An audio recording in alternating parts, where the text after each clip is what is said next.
அனைவருக்கும் வணக்கம். இப்போ நம்ம பலாச்சோலையில் எல்லாமே பண்ணியிருப்பாங்க. நம்ம இதை புதுவிதமாக இந்த உள்ளே இருக்க கொட்டையை எடுத்துகிட்டு இதில் ஒரு ஸ்டஃப்பிங் பண்ணி ஒரு போண்டாவுக்கு தேவையான மசாலா பண்ணி உள்ளே ஸ்டஃப் பண்ணி போண்டா மாதிரி போட போகிறோம். அது எப்படி செய்யறதுன்னு பார்ப்போம். இப்போ நம்ம இதில் கொஞ்சம் சோம்பு ஜீரகமும் இடித்து வச்சுருக்கேன்.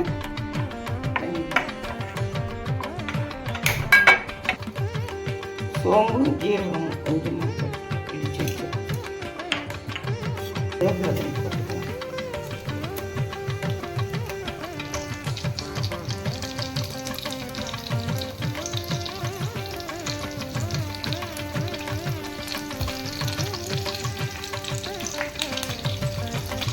பச்சை மிளகாய்,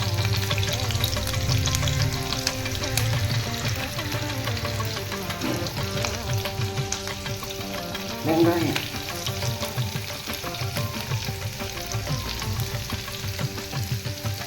இது கொஞ்சம் வதங்கட்டும்.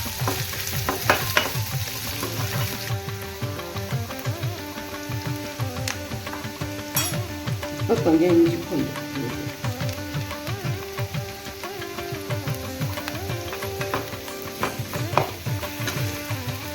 கொஞ்சோண்டு குடமிளகாய்,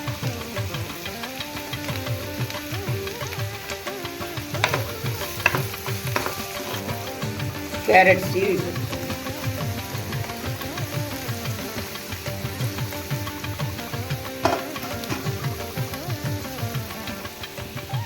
இதில் கொஞ்சோண்டு வாசனைக்காக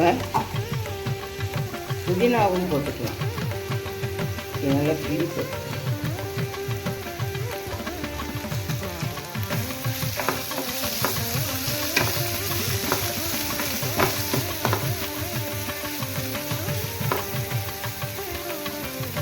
நம்ம உருளைக்கிழங்கு வேக வச்சு மசிச்சு வச்சுருக்கேன்.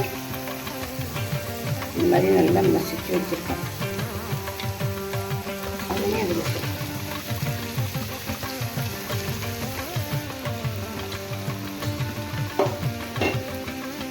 இதுக்கு தேவையான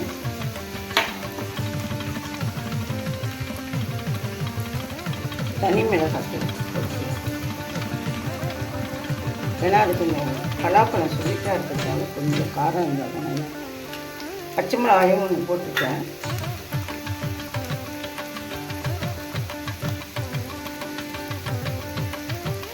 தேவையான உப்பு,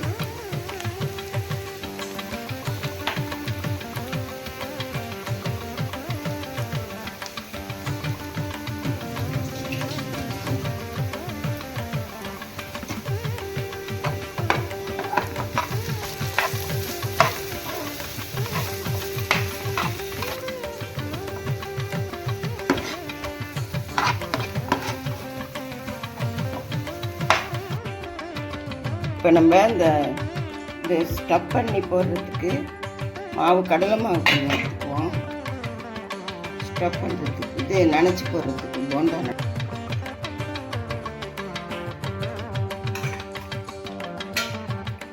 மாவுக்கு தேவையான காரம் போட்டுக்கலாம். சில்லி போட்டுக்கலாம். ஏன்னா அதில் இஞ்சி பூண்டு விழுது இதில் போட வேணாம். மாவில்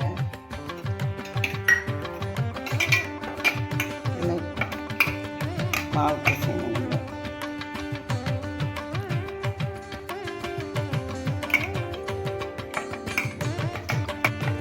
இதளவு இந்த மாதிரி மாவு பிசைஞ்சுக்கணும். பிசைஞ்சுக்கிட்டு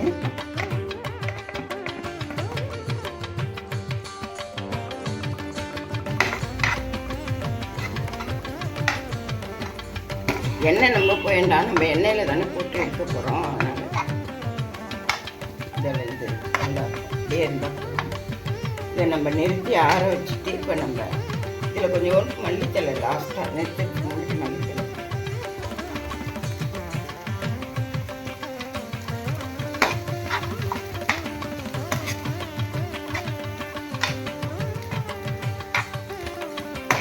இப்போ நம்ம இந்த பலாச்சோலையை எடுத்து இதில் இருக்கிற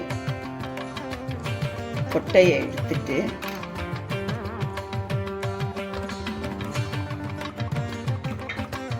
கொட்டையை எடுத்துட்டு இதில் நம்ம இப்போ ஸ்டஃப் பண்ணிக்கணும்.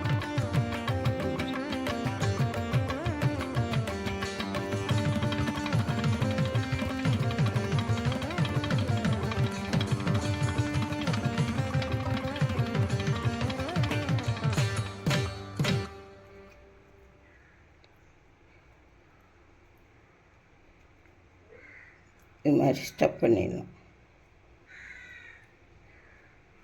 இருங்க, உனக்கு இன்னொன்று எடுத்து இது மாதிரி வச்சுக்கிறேன் பாருங்கள். நான் இப்போ ஸ்டஃப் பண்ணி வச்சுருக்கேன் பாருங்கள். இந்த மாதிரி ஸ்டஃப் பண்ணிக்கணும். இருங்க, பண்ணிக்கணும். பண்ணிக்கிட்டு இப்போ நம்ம மாவில் நினச்சி போடுவோம்.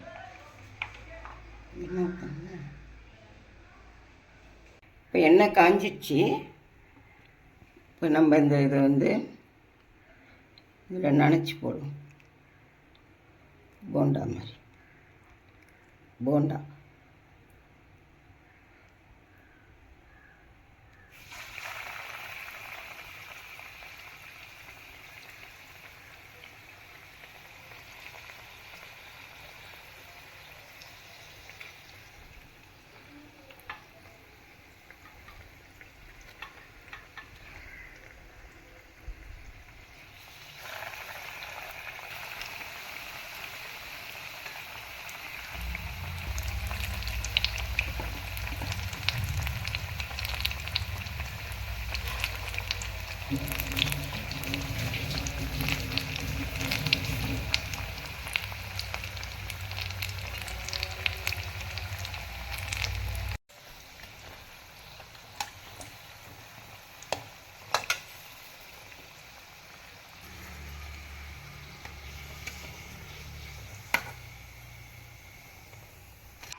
அப்படியே சீஸ் விட்டா மாதிரி எப்படி இருக்குது பாருங்கள். சீஸில் செஞ்ச மாதிரியே இருக்குது பாருங்கள்.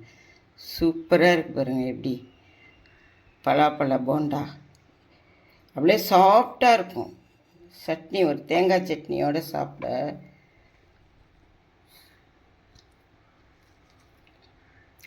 ஆஹாஹா, அருமை அருமை அருமை. இருக்கு பாருங்கள். சூப்பராக இருக்குங்க. ஸ்வீட்டே தெரியல. பலாப்பழம் ஆனால் நல்ல ஸ்வீட்டு, ஆனால் ஸ்வீட்டே தெரியல. பிள்ளைங்களுக்கு செஞ்சு கொடுங்க. பலாப்பழத்தில் இது மாதிரி போண்டா செஞ்சு ஸ்நாக்ஸு, ஈவினிங் ஸ்நாக்ஸாக செஞ்சு கொடுங்க. ஏன்னா பலாச்சொலையாக கொடுத்தா பிள்ளைங்க அவ்வளோவா விரும்பி சாப்பிடாதுங்க. இந்த மாதிரி காரம்லாம் சேர்த்து, வெஜிடபிள்ஸ்லாம் சேர்த்து செஞ்சு கொடுத்தீங்கன்னா சட்னியோட சூப்பராக சாப்பிடுவாங்க குழந்தைங்க. நீங்கள் ட்ரை பண்ணி பாருங்கள். பார்த்து எப்படி இருக்குன்னு நீங்களும் சாப்பிட்டு பாருங்கள். பார்த்து கமெண்ட் பண்ணுங்கள், ஷேர் பண்ணுங்கள், சப்ஸ்கிரைப் பண்ணுங்கள், லைக் பண்ணுங்கள். தேங்க்யூ.